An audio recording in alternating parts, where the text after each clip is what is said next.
Hey guys, welcome to the Nick Bahe YouTube channel. You know what you need to do. You need to subscribe. You got to tap the bell. You got to like the videos. You got to leave a comment below. Do it like right now. All right. That's Bo. You know who I am. Hey. Hey, how's everybody doing? How's everybody doing? We're a little tardy to this. You and I, we learned a valuable lesson this weekend. You know what we learned? Don't build a Vegas trip around a Nebraska football game, because if that Nebraska football, let's just hypothetically say you're up 20-13, you've just kicked the team's ass for like the whole game, and I don't know, you punt a ball to a guy and he just like runs for a touchdown and you lose in overtime. I know that's really far-fetched. That can derail a Vegas trip. That can derail it. Does that ruin your day? Slightly. Let's be honest. So again, we were in Vegas, me, you, a couple other buddies. We're watching the game. We're feeling good. We're excited.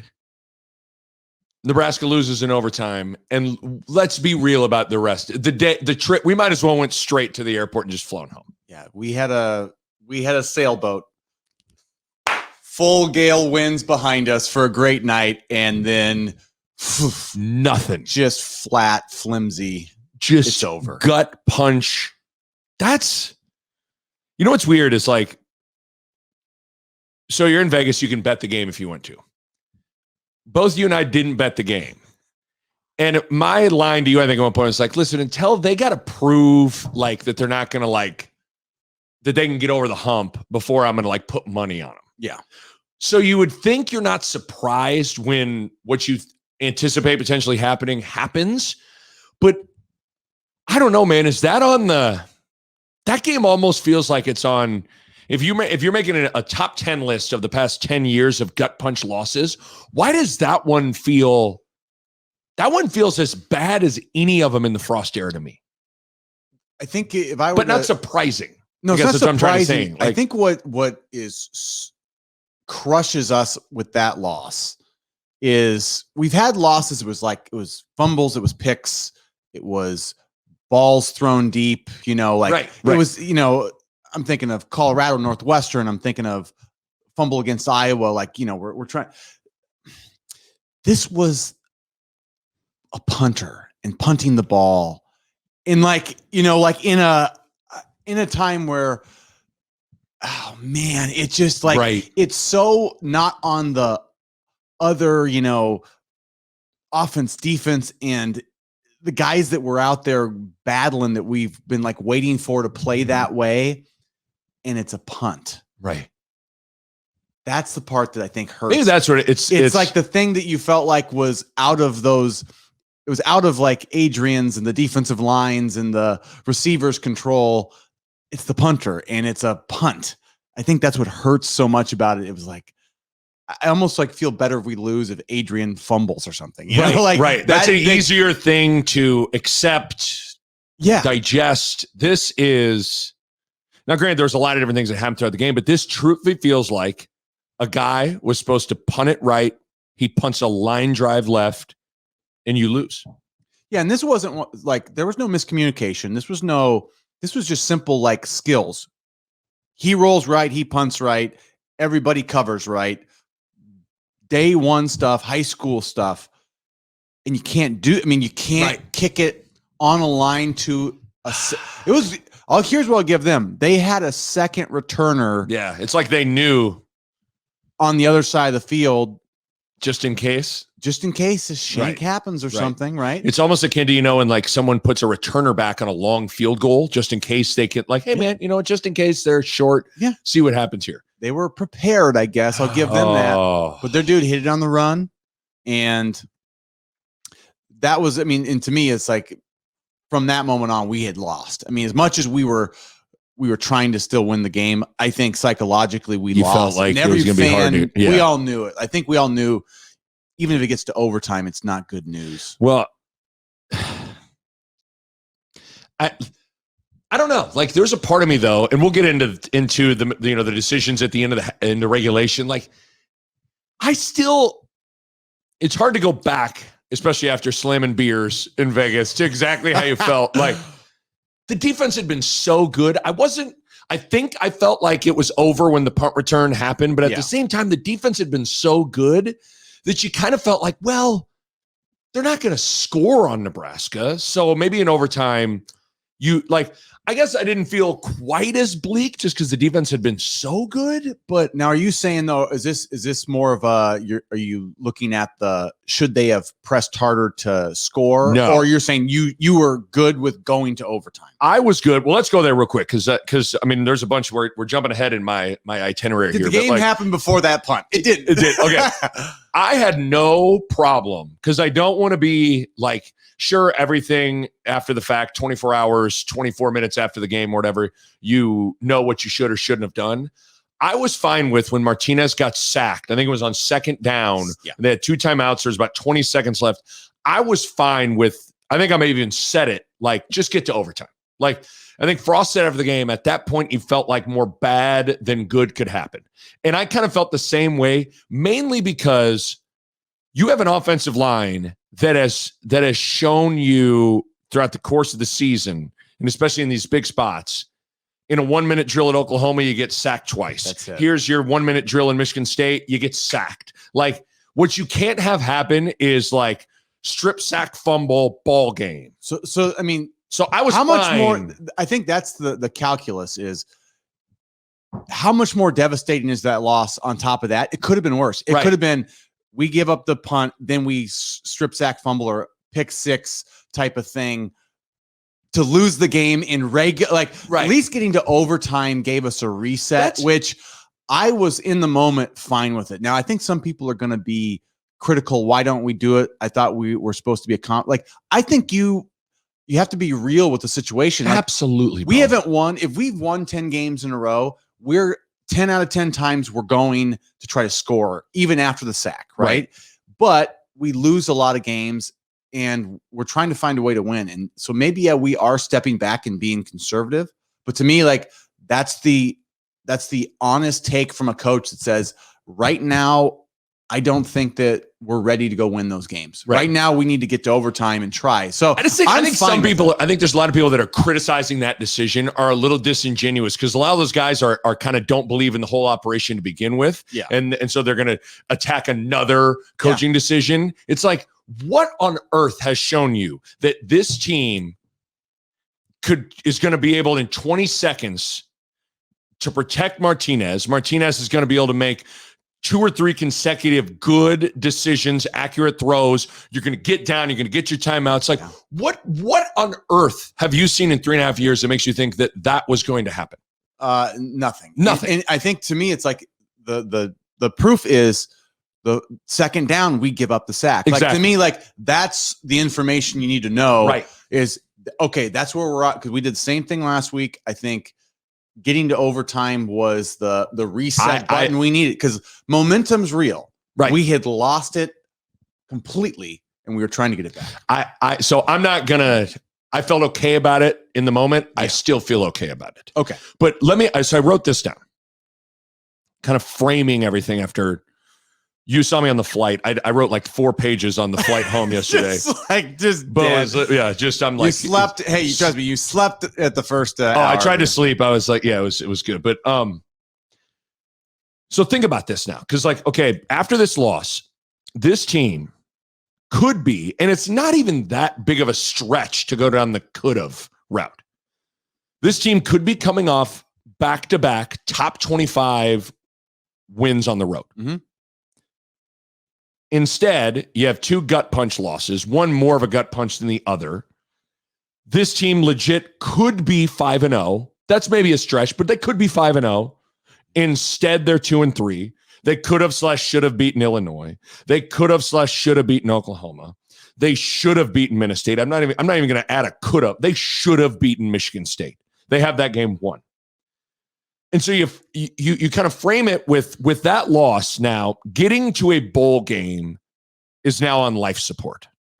And what's hard about that is that was going to be the easiest way to gauge progress.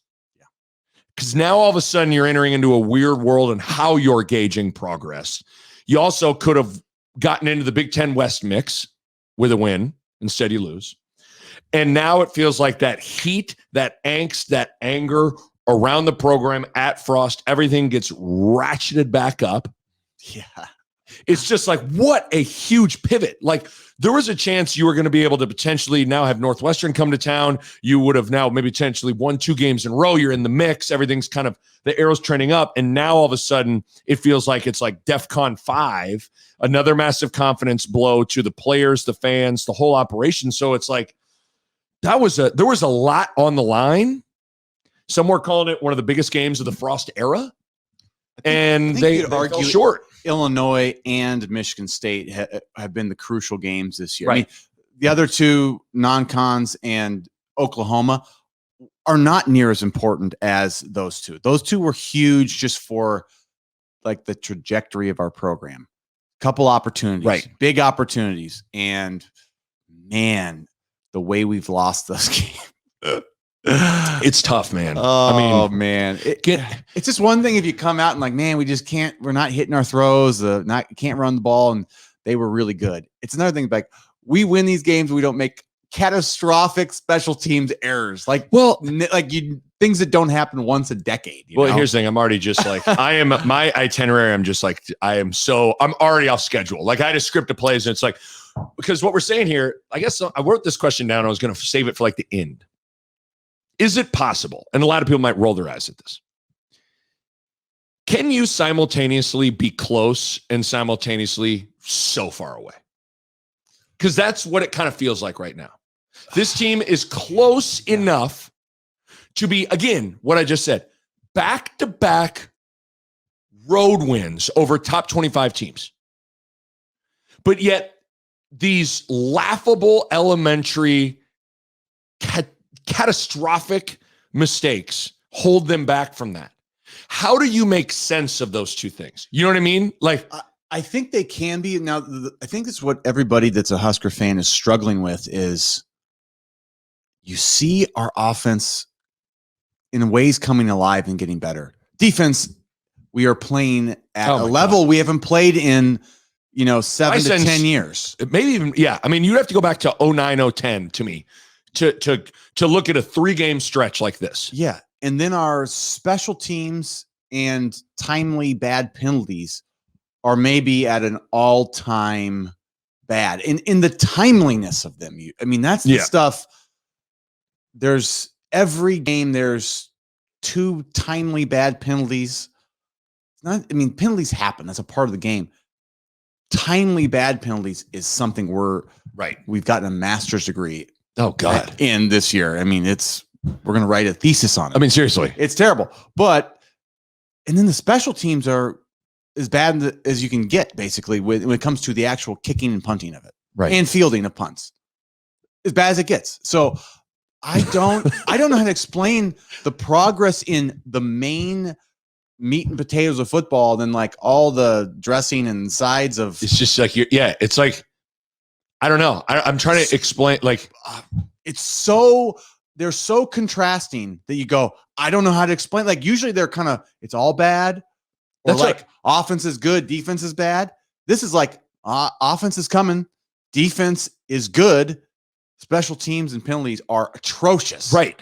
And again, to go back to the whole, to the fundamental, can you be close and far away at the same time? It's like, if you were to tell someone this seems really far away, you would think like Kansas football is a long ways away. Why? Because you get their shit kicked in every weekend. They lose by 30 or 40, like that. And they're not even close, right? Like they're getting destroyed. Yeah. Nebraska's not getting destroyed. Again, they are this close. They're a competent field goal kicking game. Just competent. Yeah. And one atrocious punt away from having, again, I'm going to keep saying it, back-to-back road wins over a top 5 team and a top 20 team. Yeah. And yet we're all sitting here, but everything, it's weird. Like, so we say that, and then we're sitting here being like, this is a disaster, because it kind of feels like it is. It's because like, it's just hard as a fan, I think, to watch what you see as a team that should win. I think it's harder for me to watch it when we should win and we don't than when we're just bad. Right. Like, I think at the end of the Riley era, we were losing by 50 points a Right. lot. Like, yes. And I was just kind of like, God, we suck. But like, I struggle more when I go, that's our game. And we've had so many of these games that we go, why are we losing these games? Right. We have them. That was a true, like, where we were up 7 with 3 minutes. So sometimes we play bad and we're in it at the end and we have to try to score to win. Right. This was another one where it's like, we had it. It was our game. I want to say the ESPN probability was like, at one point it was around 93% Nebraska win probability. And yeah, it's a weird juxtaposition where you could frame it in a way that's like, this team's not that far away. And then at the same time, though, I think what makes it feel like they're so far away is when it's been the same stuff for 3.5 years. Yeah. Like, I think that's the thing that it's, because for the first 2.5 years, it's easy to tell yourself, like, they just got to get okay at special teams. They just got to get a little better at penalties. They got, like, you say those things. And it gets harder to keep telling yourself that when you're in game 30 of the Frost era. You know what I mean? Like, that gets more challenging too. So I don't know. Can we go to the defense real quick? Yeah. Because to try and now we'll try and be positive, because I mean, it's on the short list of one of the best defensive performances you'll ever see in a loss. Look at this. Here's Michigan State's second half drive chart. 3 plays, 8 yards, punt. 3 plays, 5 yards, punt. 3 plays, -1 yards, punt. 3 plays, -7 yards, punt. 3 plays, 9 yards, punt. Second half over. 5 total yards, 0 first downs, 0 points. They had the number 1 rusher in the country. Nebraska basically shut his ass down, just stoned him. Yeah. You tell me, from a defensive perspective, like, first, just wax poetic. I'm going to just lob it up. Like, what, as you're sitting there watching that, it's what stands out the most to you when you're watching a defense stone a team like that. 5 yards for an entire half, 0 first downs. But we just were sound. Like, I don't feel like we were just, Chase Young coming off the edge and just beating. It was like everybody was just sort of, it was a game where everybody did their job, everybody tackled. And it's just so impressive that they did it. I mean, they did it so consistently for an entire half. Like, they gave them nothing. I mean, it was a complete shutout. They pitched a shutout for a half, you know? And it's so impressive to see. But as a defense, I mean, what a crying shame it is that you can play like that and it doesn't give your team a win. Because that's not going to happen every week.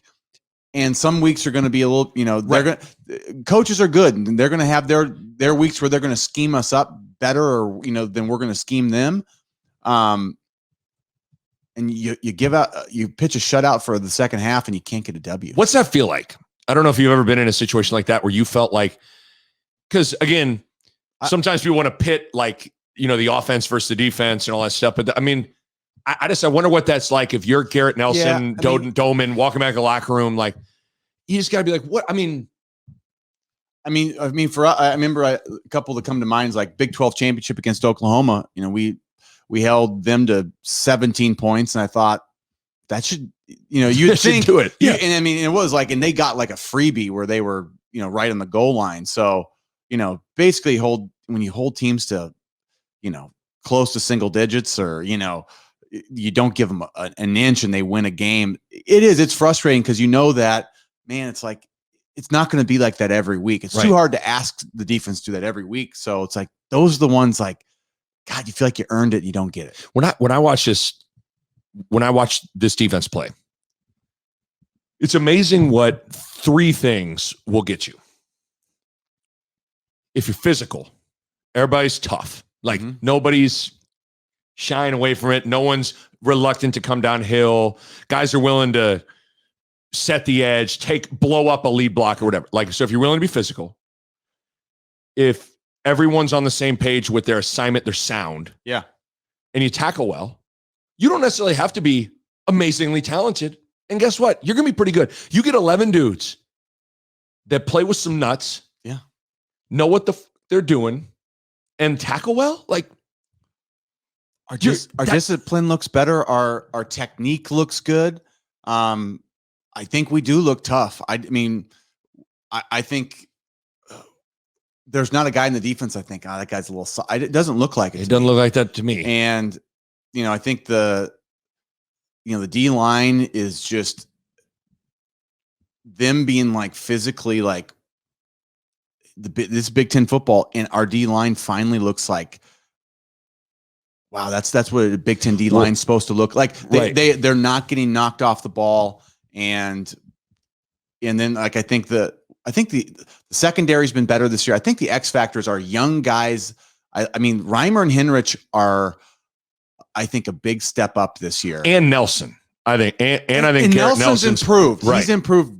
He's done it, like, because I was going to ask you the MVP of the defense is so far, and it's not Nelson. I think it's Reimer. Would you agree it's Reimer? Reimer, I think between Reimer, Henrich, I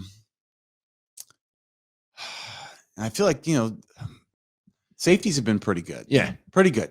I think they've been solid. But what I was going to point out with the young guy, like, because Nelson's a guy that is still relatively young. He's a third-year starter, though, which is kind of crazy, but he's young. He just seems like he's come along. Henrich is basically his first year.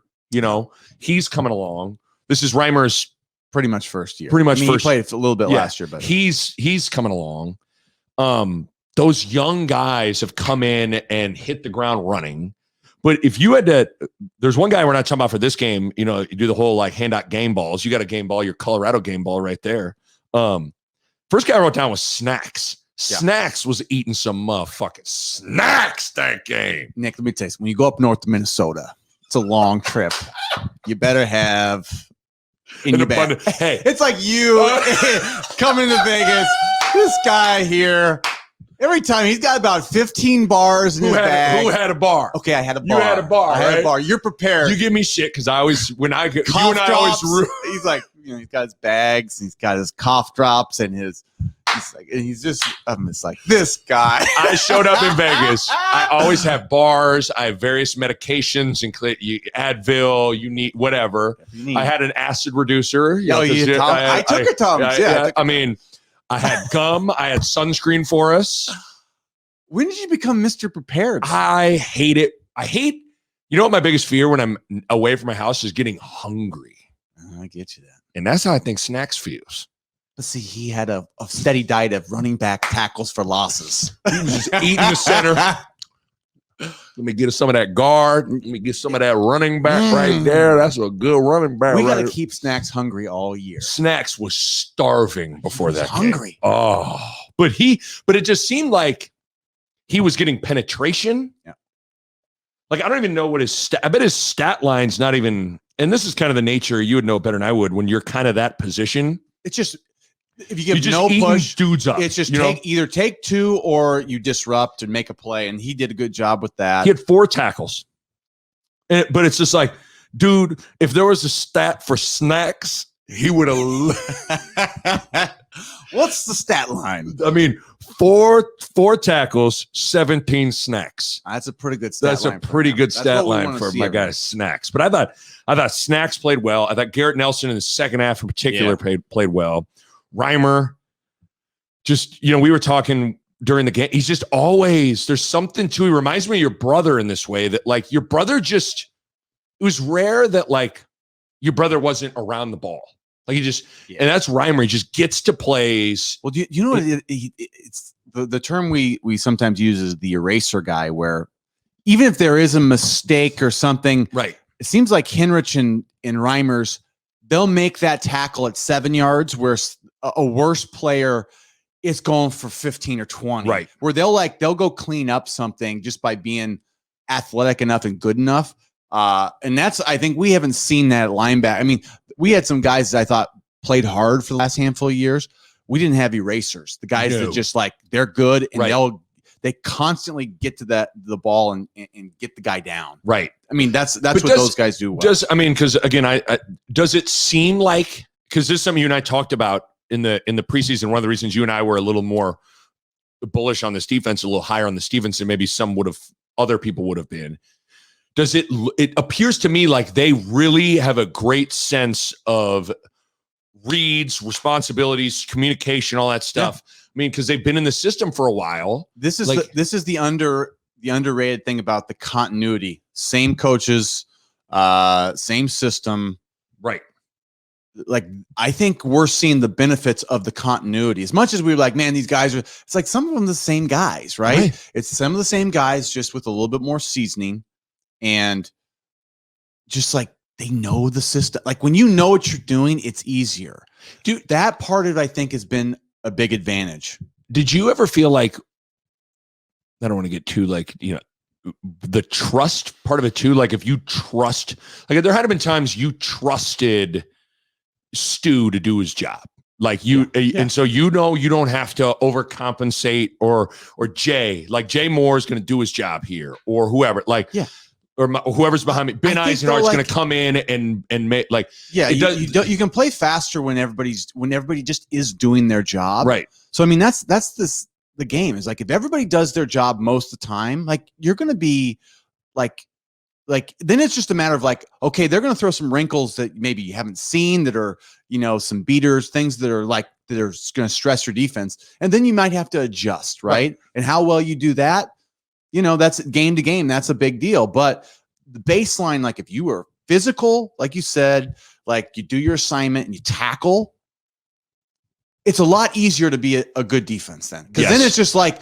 okay, let's be good this week scheming. Let's adjust if they throw something at us, and then it's game time. Because what's impressive to me too is like, it appears, at least on the surface, like what Oklahoma, a defensive plan against Oklahoma is a lot different than what a defensive plan against Michigan State would be. And I think that's also something that is impressive too. They were able to go to Norman, Oklahoma and kind of say, okay, we're gonna, no big plays. We're gonna keep everything in front. Yeah. We might even force them to run the ball a little more than they want to, and that's what the plan is going to be. Yeah. It's totally, now all of a sudden you're taking on the number one rusher in the country, a team that's physical. You have to be more aware of stopping the run, and they were able. The fact that they were week to week able to kind of adjust is impressive too. Polar opposites, right? Totally different. It's make the running back beat us against Oklahoma. Don't let Spencer Rattler beat you. Right. This game was make that quarterback beat you. And you know what that guy didn't do very well? Carve us up. He didn't do anything against us. So there one big plays on a flea flicker. Weirdly, that guy's done a flea flicker, I feel like, every game this season. That coach, and he did against us, I think, when he was at Colorado. He does a flea flicker like all the time. He did, didn't he? I forgot in 2019, he flea flickered. I mean, he flicking cats. He insists on flea flickers. When he interviews for the job, he's like, there's going to be one thing you're going to understand about my program. You understand me? We're going to flea flicker every game. We're going to flea flicker a lot. You're like, so how much are we talking about here, Coach? Coach Tucker, like every game? Every game, maybe once twice a game. Maybe more. Flea flicker. Maybe he's on the headset. He never calls a play, but once a game, he can be like, all right, I'm stepping in here. I'm thinking flea flicker. But it works. What? It worked, but you're right. So other than the flea flicker, and then they had a long kickoff return that gave them good field position that they got, I think, just a field goal out of it. But like, other than that, I mean, I read you the second half stats. Like, I guess the other thing I as we kind of wrap things up with talking about the defense, I don't see any reason they can't sustain this. I mean, I think it's maybe naive to think you're going to keep. I mean, they're not going to hold people to 5 yards and 0 points in a half again, probably.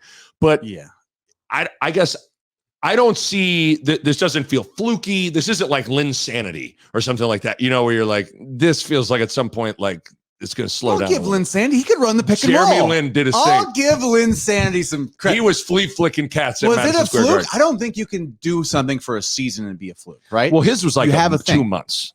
Well, okay, I'll give him that. But so what I'm saying is this doesn't feel like it. This feels like a sustainable recipe. You feel Would you rather talk about Jeremy Lin? This isn't like one of those cryptocurrencies. They're like, this is the next thing, and it's just or whatever. Yes. You think this is like a steady? You tell me. You're like, I don't see any reason why they can't keep this up.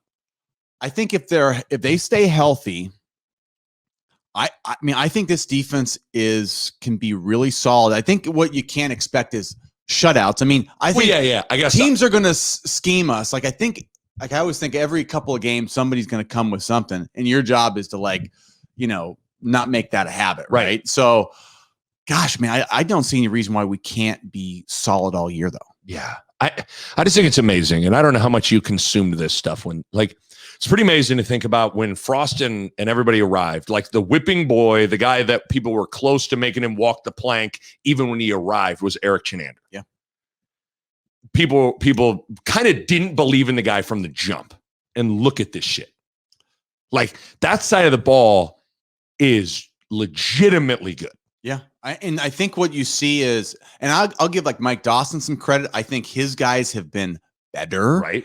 And obviously T-Fish, it seems to be everybody seems to love Travis. Yeah. I mean, he gets his guys to play hard, and right. I think we just our guys play with the fundamentals you like to see. Yeah. They play physical. They play confident. Like they seem like it's just, you see, like, I don't know that we have like an elite, like first round draft pick guy on that team, on that defense, right? We don't have that guy like the Chase Youngs, the Khalil Macks, even a Randy Gregory, a Sue, a Prince, or you name it, like lockdown cornerback Deion Sanders. That you're like, that guy's right. We don't have that guy, but we have, I feel like, a lot of just like solid football players, right? And I think with the coaching, I think the coaches have definitely done a good job and have continued to get better, and Chenander's continued to get better. But the continuity of all of it, it's working for us right now. Absolutely. Now, we got to lean on it, though. We got to win games with our defense. I know. And that means special teams can't be terrible. Can we go to the offense for a second? Yeah. I do feel like there is a part of me that feels like lost in all of this conversation. We're even guilty of it. Like, it's easy to point at special teams for this whole thing and be like, that's what the problem is. Mm-hmm. I could argue that if this thing continues to wobble and go off the rails, it's the offense that has failed everything for 3.5 years. Yeah. I'm with you. I feel like I can simultaneously, two things can be true once. I can see certain things growing, right? Like offensively, I can see little things happening. But at the same time, they're not scoring. They are not scoring. Against 3 Power 5 opponents this year, they've scored 22 points, 16 points, 20 points. We can talk all we want about a lot of different things. Punting it here, kicking it there, letting the ball roll. They're not scoring points. It's been we scored Adrian's freshman year. We would put points on the board certain games. We get points up there. For 3 years now, we've had a crazy lack of ability to get the ball from once we're inside the red zone, to get it in the end zone. Explain that to me. We don't throw for touchdowns, I don't think. Right. Very often. I thought it might have been McEwen in his rewind I wish I had it in front of me. He had Martinez's passing stats in the red zone, and they're like yucky. They're like the guy that was puking on our flight to Vegas. I'm so glad that I told you, I said, Nick, just don't look. Don't even look over. Because I didn't know if you'd start barfing if you looked at the guy barfing. So real quick, time out. We're flying to Vegas on Friday. Bo and I are in the back of the plane talking. And the guy across the aisle, as we're starting our descent into Vegas, pulls out not a bag, a trash bag. He must have pre-packed that. Who brings a trash bag? Oh. He sticks his head. Trash bag. Fills it up a quarter. Oh yeah, it was and you could see it, you could see the brown through the white trash bag, and it was just floating around. I mean, it was gross, and you could smell it by the time we landed. So me and you, we're in the middle. We're going over Rolling Stone's 500 greatest songs of all time, and all of a sudden you went, "Oh, don't look." You go, "Don't look." And I was like, I had no idea, Like, I didn't know what you were getting at. And then I look up and homeboy is Keith Kachuckin. All I know is when we landed, he went back. We never saw him again. I think Jeffrey Southwest was Jeffrey Southwest, the owner of Southwest Airlines. Uncle. I think he just said like this must have happened before. He went in the back and they basically like, all right, you're getting ran. Because that was gross. That was freaking gross. I've never seen that. I've never seen someone filled the bag. I mean, it's a trash bag.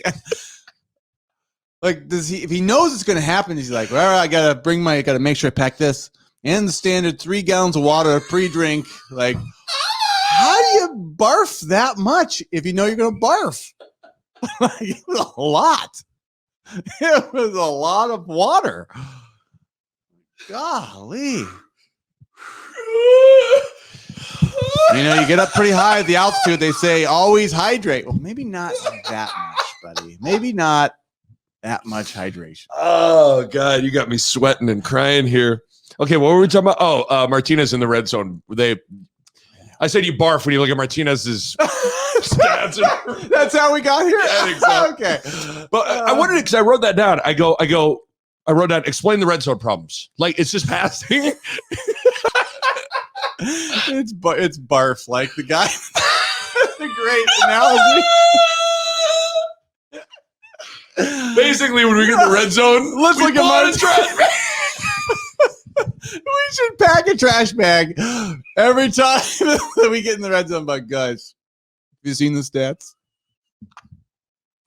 Oh man. Oh, that's great. Our red zone.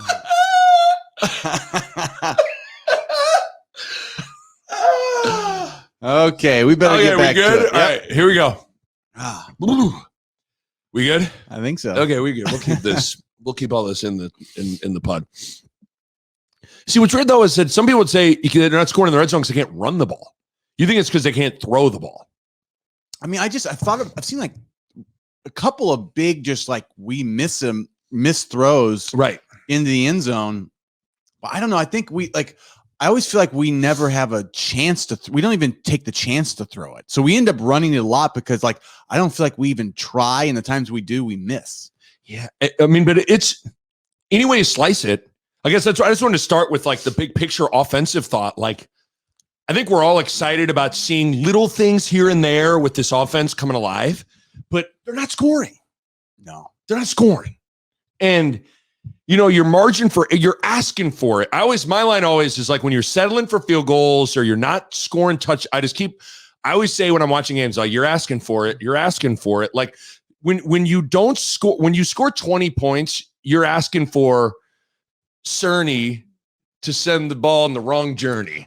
Crikey! I shanked that. It's a boomerang to I didn't know. You want a boomerang left. I was a boomerang. I thought it was boomerang left. It would come back right. Boomerang right off my foot like a... I got to tell you, Coach Dawson, it boomerang. I thought you wanted a boomerang. There's a picture of the return coming back. And Frost isn't even looking at the play. He must have heard off the kick. He got the bag out and put his head in it. And I bet he might have a trash bag for our kicking. Watching the film, just start. But I don't. I guess, again, you're asking for it, though, when you're not scoring points. Yeah. The recipe this team needs right now is, as much as I like to say, we're just going to fix the special teams. It's like score touchdowns and make it irrelevant. That's what I'm saying. Like, I can. It's hard to say. Like Nebraska, arguably, I don't know. I thought I heard or read that Nebraska's, I think their special teams is ranked 124th. So basically, they have the worst special teams in the country. But if they were scoring more points, you would be able to get away with some of the stuff. I think it takes the pressure off the special teams. I guess I'm just saying, and it makes it more irrelevant. Right. I'm not saying to look past all these things. I mean, clearly, like, the special teams topic is the topic.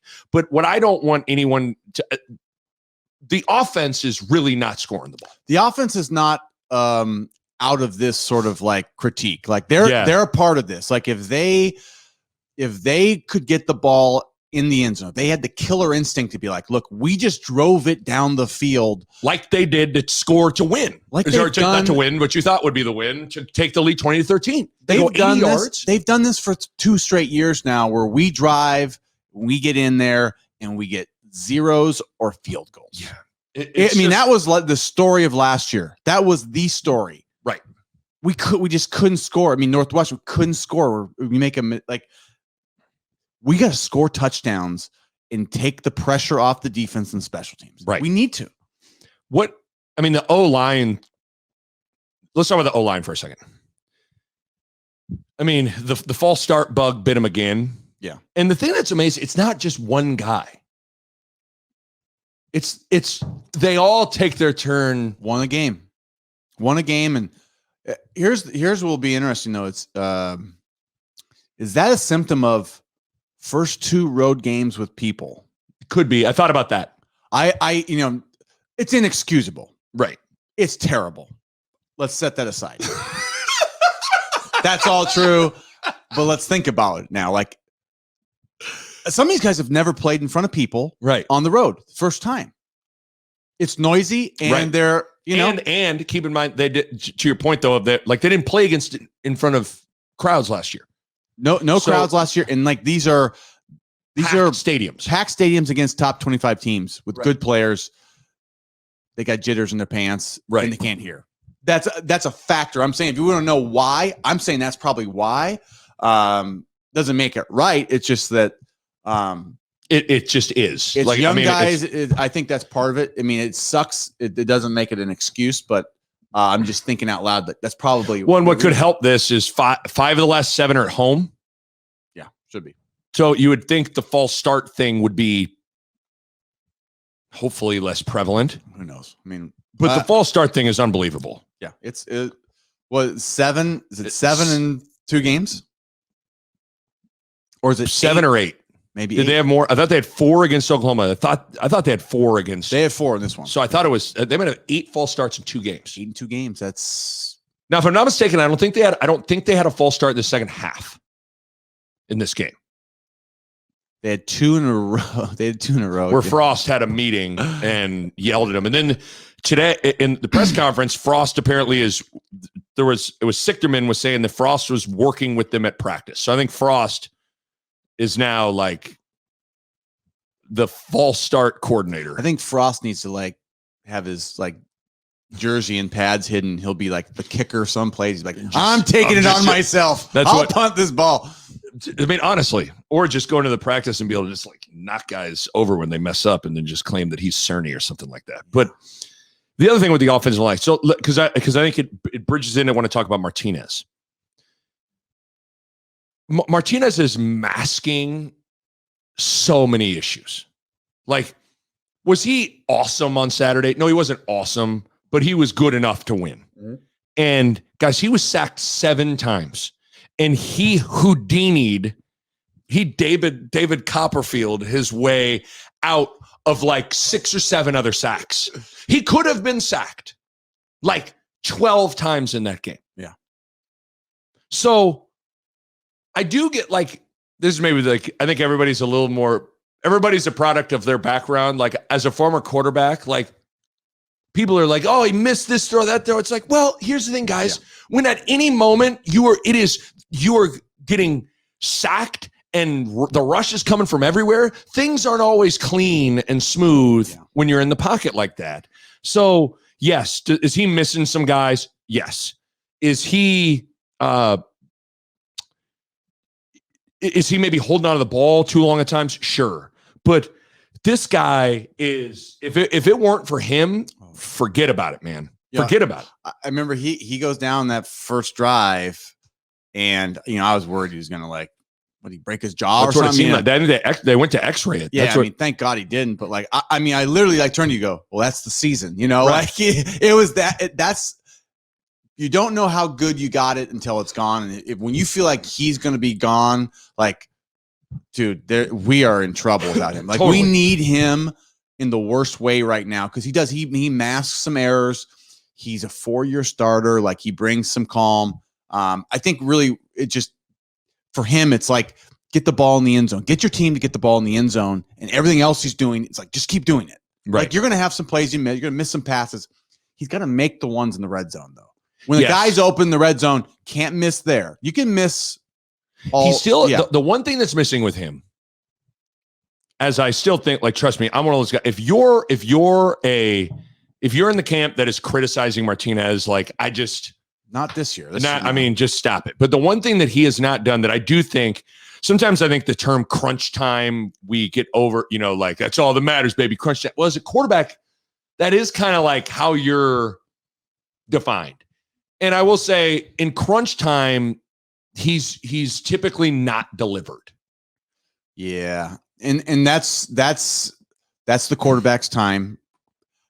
I think if there's any critique on Adrian, it is red zone, crunch time, and the rest of his game is pretty good. It's looking up too. It's been great. Like, they're running more option. That's looking better. They did put a ball on the ground a couple of times, but pitch wasn't terrible though. No, it wasn't. And so but like I said, I never want to bag an Adrian, because right now he's playing really well. He is carrying this team to even be in these games. So the rest of the offense needs to sort of get to help him out. If we're going to write down all the issues with this team, we are going to get a long ways down the list before we even bring up Adrian Martinez. Yeah. He is masking a lot of stuff. Yeah, we'll get through every player on offense before we get to that. Him, yeah. Yes. Every player on offense. And every player in special teams. And then we'll go then maybe get to Adrian. But let's talk about, so we talked about the decision at the end of regulation. Mm-hmm. Overtime. Frost even said it in the post game. It does seem like Martinez missed an open guy. I think it was Falk was open on first down. Unfortunate. What did you think? Because we've talked about this a little bit. The third down call that's an interception. I mean, I think, first of all, when you think about the play call, sometimes the other team makes a great play. I thought that corner made a hell of a play. Yeah. But I've always kind of felt like in those spots, it was 3rd and 4. 3rd and 4 or 5. Yeah. Something like that. And I get you can't necessarily backyard football it and just let Martina just snap it to him and just, like, run for it. You know what I mean? I feel like that's our answer for every. But I mean, it kind of feels like in those spots, like, go down swinging with your best player and your best play.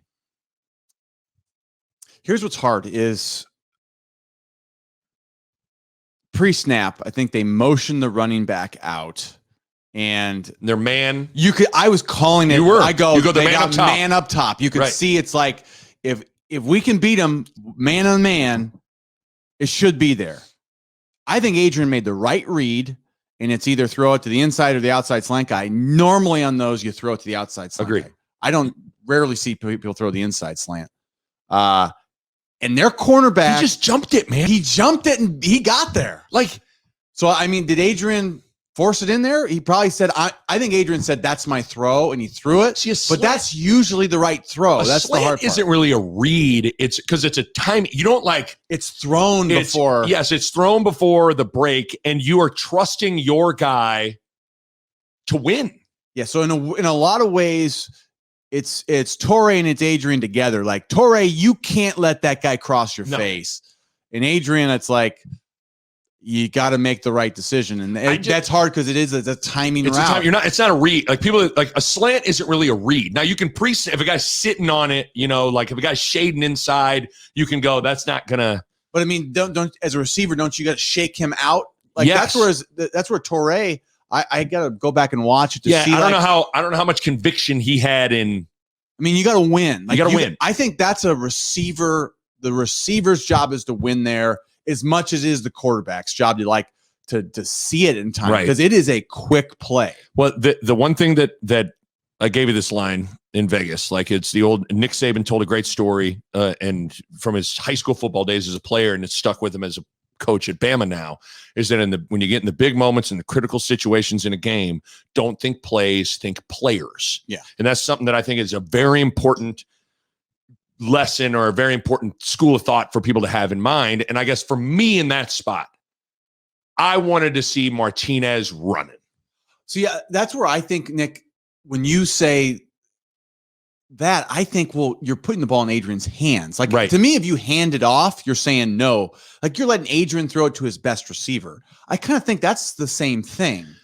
I mean, to say he has to run, well, but he's the quarterback. Like, or at least there was a third down where they got him on the move, where you give him a run pass option. Yeah, I get that. I get, you can say that play call gives him the option. But it's also like, I think you get man to man. Like, you got to win like there. I don't know that I'm not ready to die on this hill. Yeah, you know what I mean? I'm not mad about the play call. I mean, they beat us on the play call, right? Right. It's like, I think it's. Well, here's the thing, though, too. Can we talk about this for a second? Because it ends up being irrelevant. Adrian Martinez and Cam Jurgens, like, those are two guys that made all world efforts. Potentially game-saving play. Save the game. Can we, like, I know it's weird to praise, like, I mean, it was like, it's a pick and the game's likely over, but like, it's hustle. It's hustle, and it was smart. I don't know if Adrian thought about this. He basically human bowling balled himself. Yeah, but it's a chop. They call it a chop block if there's blockers in front and you take them out, right? Which is odd. I don't know why that is, but they always call it.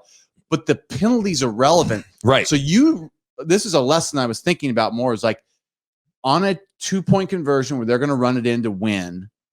There's no do-over. They don't get penalty yards. So you face mask, you horse collar, you chop block. Right. You do whatever you got to do, which he to did, get him down, because it doesn't matter. It's like a free penalty. And Adrian took him out to make him cut back. And then Cam Beef Jerky got on his horse. He said, "Nerd." And O'Doyle rules, and he ran him down. And so I just wanted to, like, I made a point, like, I cannot do this recap how to not praise that play. Because we've been dying for smart foot. That was actually smart. I just was like, wow. Hustle football. Great play. I mean, it's a horrible situation, but like. The learning moment is in those type of situations, there are no penalties. It's no holds barred. Think if face mask everybody. Think if they get it to the second OT and win in the second OT. That's like that play is like all world hustle. I love plays like that, but it was a good one. I was like, yeah, that's right. You can't. That's true. Like, I've never seen a penalty on the team that just turned it over. But I was like, yeah, you just took away 2 points because you did something illegal. But so what? Okay, what are you going to do? Replay the play? Exactly.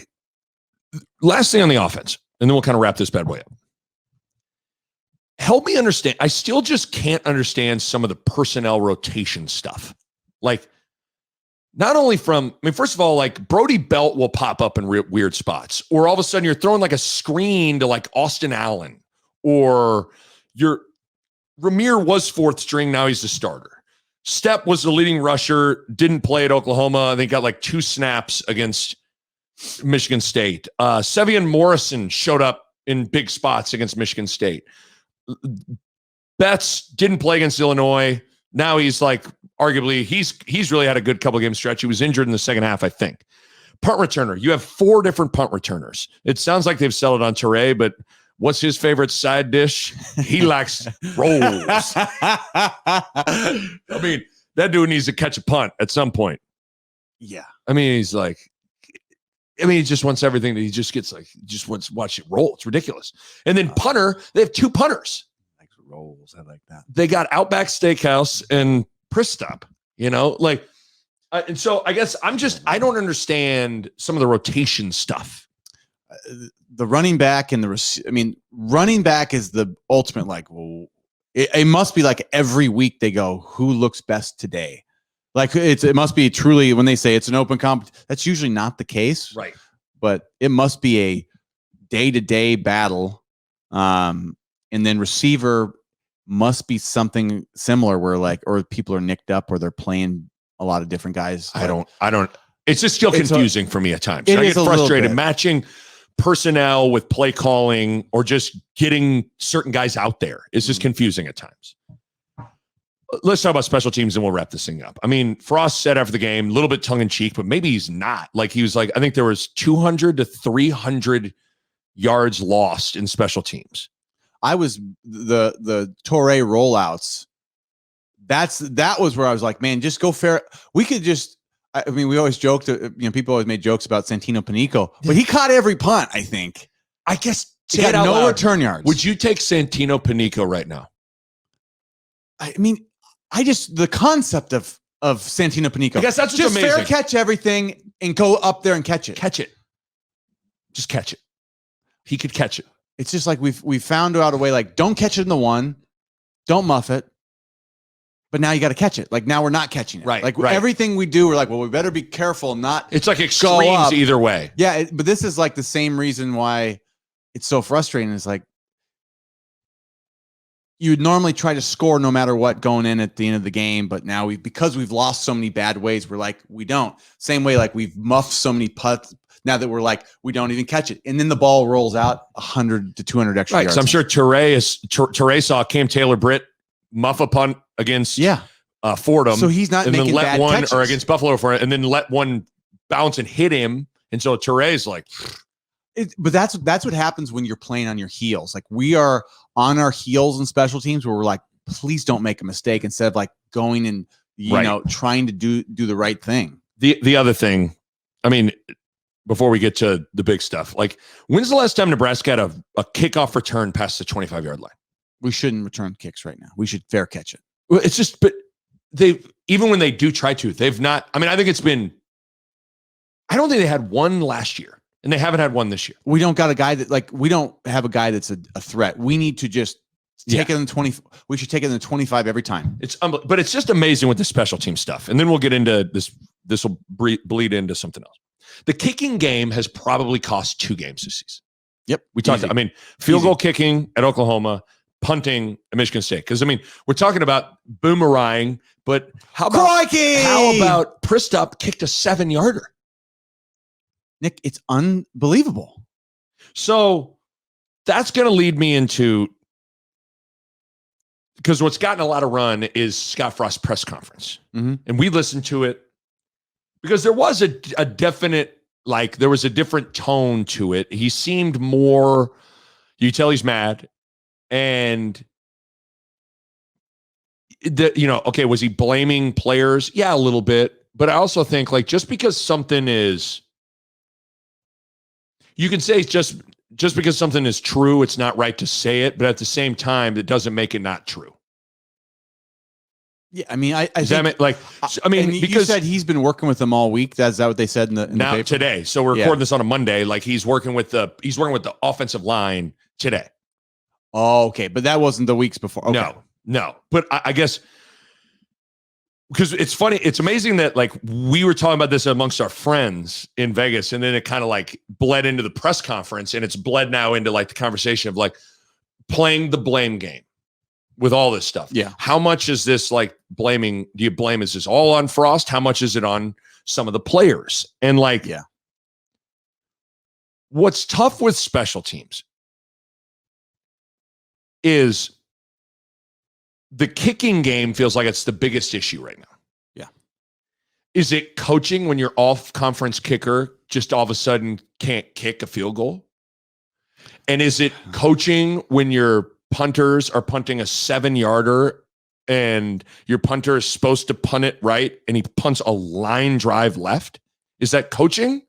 Or is that individual players not doing their job? Yeah, I mean, that was a great kind of argument we were all having. It's like, and I think my big takeaway was like, when it comes to big picture stuff, like, yes, big picture, the coach is responsible.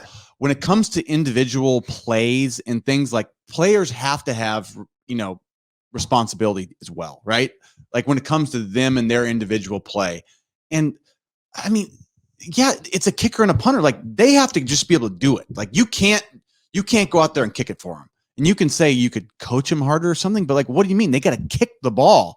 It's not like a 7-yard punt is like, you can't, no matter what you did as a coach, that should not happen.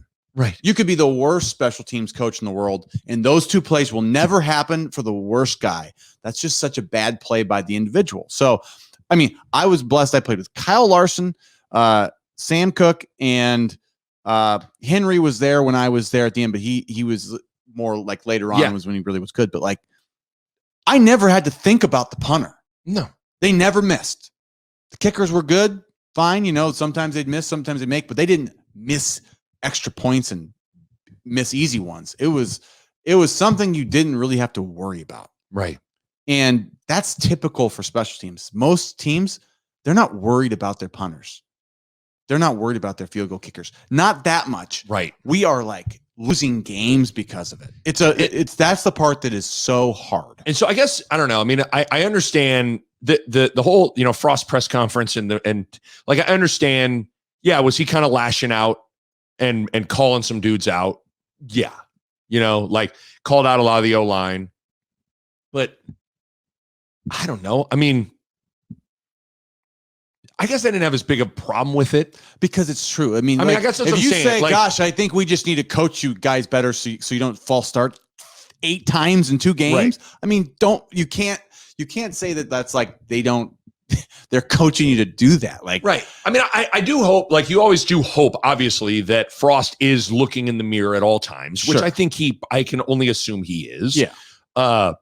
And that's why I wanted to bring up the point, like, you also hope that Frost understands that in the midst of like all this stuff, like your offense got to start, like it's got to start holding up its end of the bargain. Yeah, because that offense not getting in the end zone, his offense makes us kick more field goals, makes us punt more. Exactly. You know what I'm saying? Like that's the part that he's responsible. That's what he's saying. Where he had the line, the guy, the foot on the ball. Can you kick it down the field where you're supposed to? That's not on Scott Frost. He can't control that. Because what was it? He had the comment. This was his quote. He goes, "We've got to be able to trust guys to do what they were brought here to do." Yeah. And guess who that also includes? Him. Mm-hmm. You got to get your offense rolling. That's fair. So that's the part that's fair. I struggle with, like, one of our friends is like, if the guy shanks the punt, that's on you. And you're like, I guess. I mean, I don't know how you get there. Like, that's a real stretch to me. Right. When you put these like very individual things that are just like, I don't know what a coach can do about it. I've been around football my whole life. I don't know what a coach can do about a 7-yard shank. Right. And you can pull him, right, which he did. Right. And then the other guy. So yeah, you can talk about big picture recruiting and stuff. That's fine. Yeah, but like, I think you gotta admit that like a player has to have a part of that. There has to be some semblance of player responsibility and player accountability in this thing. I think that's something that has to exist. Yeah. But yeah, does obviously the staff needs to do a better job. Big picture, because you got to coach your way into having depth. So then the ultimate motivator is if you F up, you're out. Yeah. I think right now, unfortunately, there's a lot of situations where option 2 isn't even an option at this point. Our second punter shanked it too. Like we're having so shanks on 1 and 2. We don't have a 3. Like that's on the staff. That's you know on what I mean? That's on them, but like it's not only on them. Right. So I don't know. I didn't have as big a problem. Is it probably smart to just always go Belichick and just give probably, I guess, but like, I don't know. I mean, I think sometimes I just know as a player, like if I effed up a block out at the end of a game, you know, or like we were supposed to switch. The plan was to switch a ball screen. I didn't do it. I gave up a 3. We lost the game. If Bill Self's like, we got our guard out there and he, I mean, we're switching. He doesn't switch and like, I'm not going to be like, you needed to coach me better, coach. And I would have no. Guess what? I fucked up. Yeah. Especially when it's something that you have worked on. Right. You know what you're supposed to do and you mess it up. It's another thing where it's like, it's a really confused, like sometimes you'd have like a bad call and there was like no doubt checks that you're supposed to make that were gray. And you're sometimes like, it is as a player, like we shouldn't. Those are the parts I'll say, okay, that could be on the coach as much as is the player. But most of the time when you see like the player start didn't do his DeAndre job. Thomas throwing a guy down after the flag. I mean, whatever. But like things like that, like I don't think DeAndre Thomas, if he hears Frost call that out, like, is like, Frost didn't teach me about discipline. Coach me good enough. Hey, coach, no, you didn't coach me good enough. You let me go longer in practice, so sometimes I think people need to say these things out. Like, I mean, again, I think if you zoom out, it's 3.5 years of the same stuff, right? That's a coaching problem. right? Again, I've said like multiple things can be true at once. Like ultimately everything's on Frost's plate, everything, right? Yeah. But there are individual isolated things where it's like, guess whose fault it was Saturday? Cerny, kick it fucking right. Don't kick it left. Pristav, don't kick a 7-yard punt. All offensive linemen, quit jumping off sides. DeAndre Thomas, don't throw a guy down after the whistle. Like, are we all that sensitive that a coach can't get up there and say the truth? Now, do people also want him to get up there and rag on himself? Maybe. I mean, he needs to do better, but so do some of those players too.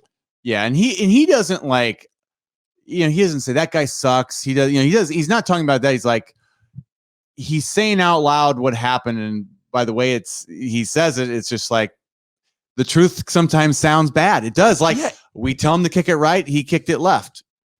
That's the truth. I mean, what are you supposed to pretend like that's the truth? He didn't do that? Like he did. So I wanted to get that. I mean, it's just the thing also as we wrap it up, like now 5-15 in 1-score games. The amount of 1-score games is the perplexing. Unbelievable, right? We're never out of it, but we can't win it. But you have no prayer of winning a close game because you cheddar bobbing the ish at yourself. And a lot of it is the staff. A lot of it is himself with his own gun. I mean, Cheddar Bob. My friend Cheddar Bob shoots himself with his own gun. And I did get jumped by all 6 of you punks. So, I mean, it's one of those things that it's tough where it's like 3.5 years of the same issues.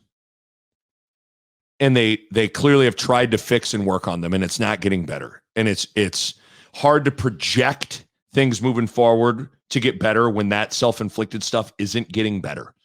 And I thought Sip's headline hit it best. Red Lobster closes and I am distraught. No, but Sip's I love Sip. I love Sip too. I love Sip. Sip's headline in his Sunday column was, "Do you trust Frost to fix the cataclysmic errors?" Ooh. And at this point, 3.5 years in, if we're being in the spirit of being real, he's kind of shown you no reason to believe. But he's got 7 games left to change that. I don't mean to say that insinuating that there is a guillotine at the end of that 7 games. Yeah. I don't know that to be true because what's hard about all this is you have to take the whole scope into consideration. Things are, I don't know how, think back to that 2018 Michigan game and think of what you saw the last 2 weeks and tell me this team hasn't improved. Unquestionably, they've improved in areas, but not in wins. Not in wins and not in the clean it up stuff. You know what I mean? So it's a complicated thing, man. It's a complicated thing. And I even think like go back to 2017 rallies last year where we're getting blown off the field. Right. Playing weak, getting blown out, not playing physical. From that year to 18, I saw an improvement. So it's hard. And then from 18 to now, I see improvement, except in a couple of areas that are egregious. And what's hard is like, they got to start winning some games. They got to start winning some of these games. They have to. And they're not going to be able to recruit if they don't.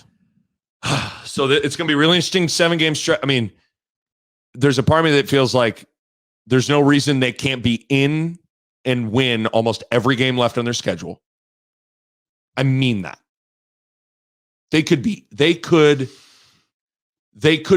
in the fourth quarter in every game for the rest of the way. And they could go 0-7 the rest of the way. Like, it's feasible. I don't think it'll happen. I think they're going to beat Northwestern. I think they're going to beat Purdue. Then you go see what happens with Michigan, Ohio State, Iowa, Wisconsin, and Minnesota. I mean, pretty much. Minnesota lost to Bowling Green. Like, must win is Northwestern. Must win is Purdue. You have to win those 2 games. Minnesota seems like the low-hanging fruit. I think Iowa and Wisconsin are better than Minnesota. Yes, I agree. And then you got 3. Michigan, Ohio State. Ohio State doesn't look as daunting as they have in years past, but it's still Ohio State. I think Ohio State and Michigan are both going to be really tough. Yep. I think you got to get Iowa, Wisconsin. Yep. I think your 3 have got to be Northwestern, Purdue, Minnesota, and then Iowa, Wisconsin. One of those. Right. I think you pretty much got it. I don't trust beating the East right now. I think they got to beat. The West, Northwestern, go Minnesota, Purdue. They got to go 4 or 5 in the West. Probably do. That is rough. It's tough to do, especially when they just can't help but cheddar bomb themselves. So, Okay, should we get out our bags and puke? Let's do that off camera. You want to do that?